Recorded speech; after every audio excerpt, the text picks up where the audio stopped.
16절에서 31절, 히브리서 10장 26절에서 31절 다 같이 읽겠습니다.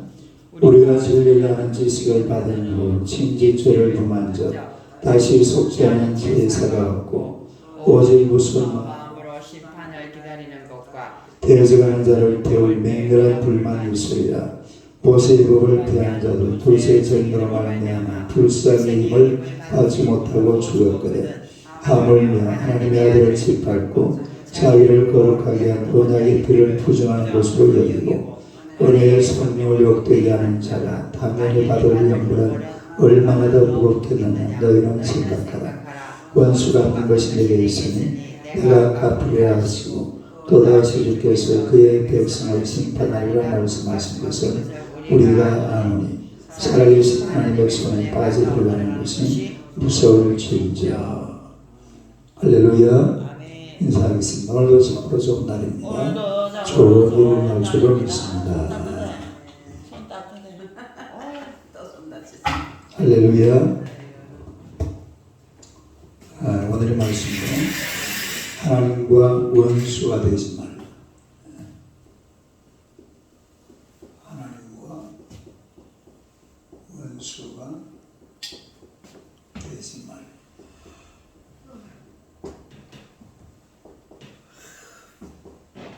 한번 읽어보겠습니다.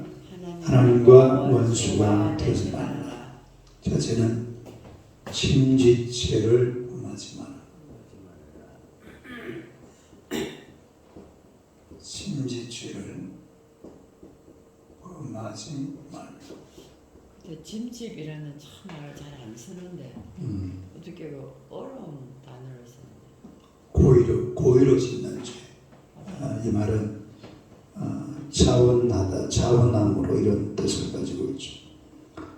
그 다음에 더 무거운 형벌을 이야기해서는 안 된다. 더 무거운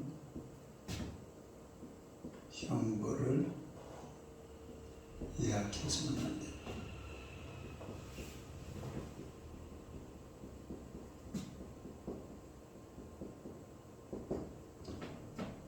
더 무거운 형벌을 이야기해서는 안 된다.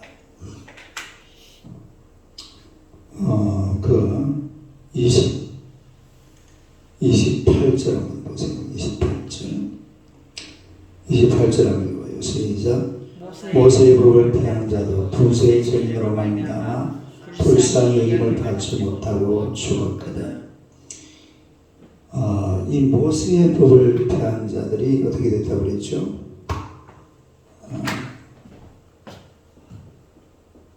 모세의 법을 폐한 자. 모세의 법을 폐했다 이 말은 이 광야 40년 동안에 모세를 거의 사기꾼으로 알았던 거예요. 고라 자손이나 또 다단이나 오원이나 이런 사람들, 이런 모세에 대해서 막 거역하고 반역하고 또 하나님을 원망하고 애굽으로 돌아가서 이런 사람들이 보면은 모세의 법을 거역한 자들이죠. 다르게 모세의 법을 거역한 자. 그냥 모세는 거의 사기꾼으로 하는 거예요. 하나님은 사기꾼 두목. 아니 그도 그럴 것이 하나님이 그냥 가나안 땅으로 데리고 들어가려면 그냥 조용히 어떻게 하나님의 능력으로 싹 그냥 데리고 들어가면 되잖아요. 내가 그 몇 년 걸렸다고? 40년이 걸렸어. 40년이 걸리고 앞에 뭐 홍해바다가 나오지요. 물도 없지요. 마실 물도 없고 뭐 여러 가지 막 하여튼 광야 40년길을 가게 되니까 여기서 막 불쾌 못망이 팍 터져 나오잖아요. 이런 걸 이 사람들은 모세는 사기꾼이다. 모세는 뭐다? 사기꾼이다. 이렇게 생각. 이래가지고 하나님을 원망하고 애굽으로 돌아가자. 이 사람들 다 어떻게 됐어요? 다 지진이 나가지고 그것을 전부 다 썰어 넣어버렸어요. 또 저 시내산에서 내려오다가 쉽게 돌판 가지고 내려오는데 아론 나머지 무리들이 뭐하고 있었죠? 금송아지 있습니다. 그것도 막 모세가 돌판을 집어 던져가지고서 그 땅이 쫙 갈라지는 바람에 그 앞에 춤추는 사람들 전부 다 그 땅 속에 다 들어가고, 이 모세의 법을 이 폐한 자들, 이런 사람들이 전부 다 죽어버리죠. 이 가나안 땅에 들어가지 못하고, 그리고 광야에서 다 죽어버리는 그런 장면을 우리가 성경을 통해서 보게 되죠. 그러니까 이런 모세의 법을 어긴 자도 다 어떻게 됐다고요? 다 죽고 다 멸망했다 이 말이에요. 그 다음에 29절 보세요. 시작. 하물며 하나님의 아들을 짓밟고 자기를 거룩하게 한 언약의 피를 부정한 것으로 여기고 은혜의 성령을 욕되게 하는 자가 당연히 받을 형벌은 얼마나 더 무겁겠느냐 너희는 생각하라. 우리가 생각해 보아야 될 것이 뭐냐면, 두 번째로 뭐라고 했어요? 누구를 짓밟아? 하나님의 아들을 어떻게 짓밟고, 하나님의 아들을 짓밟는 자. 그 다음에 세 번째는 뭐라고 그랬어요? 언약의 피를 부정한 것을. 언약의 피 뭐 한다고? 부정하고. 언약의 피가 사람을 거룩하게 만든다는 것을 부정한다 이 말이에요. 이 언약의 피는 사람을 깨끗하게 하잖아요. 그리고 정결하게 하고 거룩하게 하고. 그런데 이런 것을 부정한다. 거룩하게 한 언약의 피를 부정하게 여긴다. 또 은혜의 성령을 뭐하게 하고, 네 번째는 성령을 욕되게 하고, 성령을 욕되게 하고, 하나님의 아들을 짓밟고 언약의 피가 사람을 거룩하게 만든다는 사실을 부정하고, 또 성령을 뭐하고 욕되게 하고. 이런 자들은 아들 형벌이 어떠하다고요? 더 무겁다 이 말이에요. 모세가 얘기한 것도 못 지켜서 사람들이 전부 다 광야에서 다 그 땅 속에 막 땅이 집어삼키고 거기서 다 죽어버렸는데, 하물며 예수님, 이 전부 다 예수님 이야기잖아요. 하나님의 아들 누굽니까? 예수님. 언약의 피 누구? 예수님. 그리고 성령.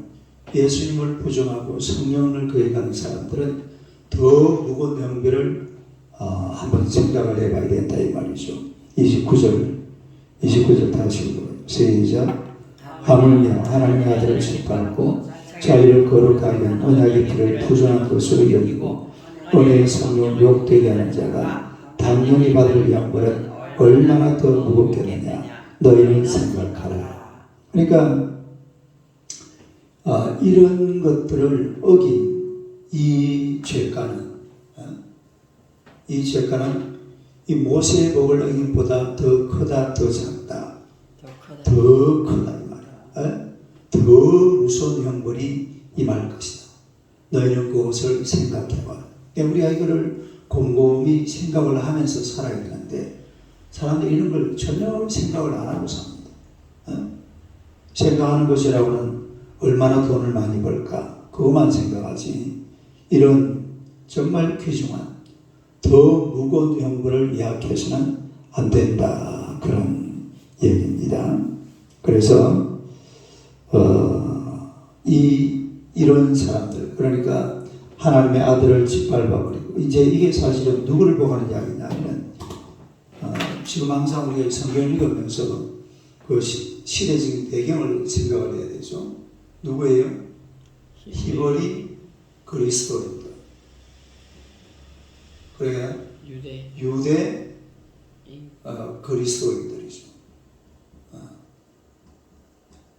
유대인이면서 예수 믿는 사람들. 히브리 사람들이 같은 말이죠. 히브리 사람이나 유대 사람이나 같은 말인데, 이런 사람들이 옛날 생각을 하면 보고 듣고, 그래서 보고 듣고, 보고 들었던 옛날 구약시대가 좋았다고 말이야.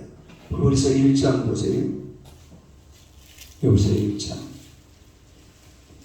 1절 봐봐요. 1장 1절 시작. 옛적의 선자들을 통하여 여러 부분과 여러 모양으로 우리 조상들에게 말씀하신 하나님. 여러 부분과 여러 모양. 이게 어떤 게 있어요? 어떤 게 있다고 그랬어요? 꿈, 또 환상, 선지자, 예표, 모형, 또 짐승을 통해서도 말했잖아요. 단나귀 이런 거 성경이 등장하고, 하여튼 이런 걸 통해서 보고 듣고, 제사장이 막 이래, 목사님은 그냥 이래 썼지만은 제사장은 막 모자를 쓰고 파란색, 하얀색 막 이런 아주 막 화려하게 빛과 번쩍하게 한 이런 것들을 생각하면서 옛날을 좀 돌아가려고 그래요. 구약시대, 다음에 율법주의로 돌아가려고 하는 이런 히브리 유대인들에게 정말 소중한 것은 다른 하나님의 아들, 언약의 피, 성령 이런 게 중요해요. 이걸 갖다가 버려버리면은 모세의 법을 버린 사람도 다 멸망받았는데 예수님을 부정하고 성령을 거역한 자들은 더 형벌이 얼마나 크겠느냐 그런 얘기죠. 그 다음에 마지막 세 번째로 하나님은 원수를 갚으신다. 뭘 갚으세요? 원수를 갚으신다. 이게 누구의 원수를 말합니까? 우리 원수를 말합니다. 우리 원수. 우리의 원수. 이게 하나님의 원수가 아니고 우리 인간의 원수를 말해요. 우리의 원수. 하나님은 우리의 원수를 누가 갚아준다고? 하나님이 갚아준다 이 말이에요. 자, 다시 보세요. 10장 30절 31절 30절 31절 한번 읽어봐요. 시작. 원수 갚는 것이 내게 있으니 내가 갚으리라 하시고 또다시 주께서 그의 백성을 심판하리라 말씀하신 것을 우리가 아노니 살아계신 하나님의 손에 빠져들어가는 것이 무서울지니라.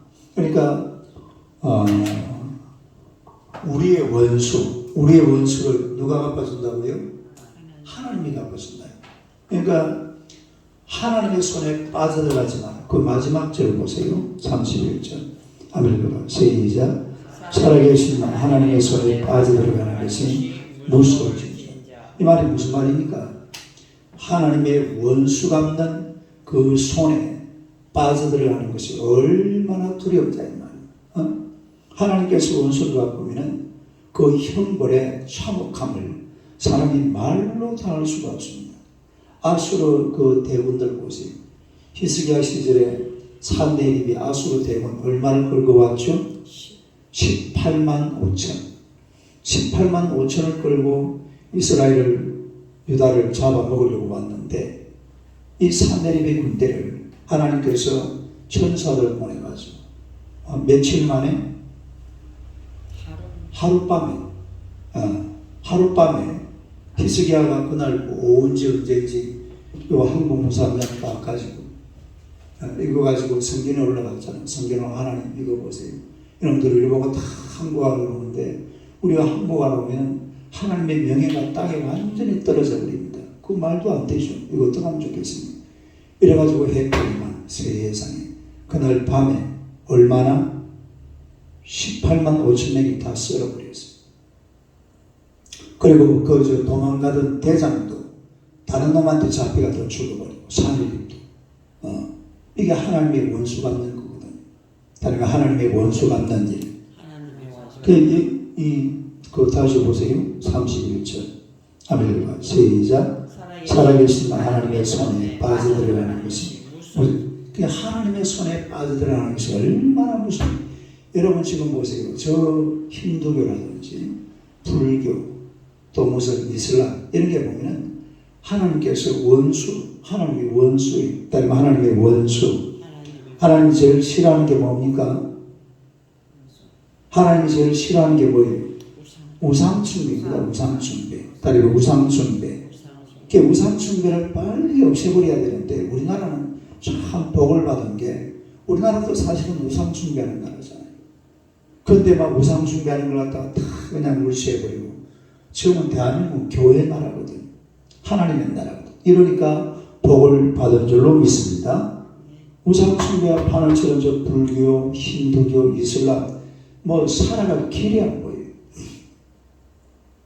하나님의 원수니까. 또 하나님께서 원수를 갚는 이건 결국 알고 보면요 지옥형벌입니다. 지옥형벌. 다리에 지옥형벌. 무슨 형벌? 지옥형벌이 하나님의 원수 갚는 길. 그러니까 우리가 하나님 앞에서 절대로 하나님의 원수가 되어서는 안 된다 이런 얘기예요. 제목 한번 읽어보세요. 하나님과 원수가 되지 마라. 첫째로 침짓죄를 범하지 마라. 고의로 죄를 짓지 마라. 그 다음에 두 번째로 더 무거운 양보를 예약해서는 안 된다. 세 번째로 하나님은 원수를 갚으신다. 그래서 하나님과 원수가 되어서는 안 된다. 그런 이야기죠. 그래서 하나님의 은혜로 살아가시기를 축원합니다. 기도하겠습니다. 하나님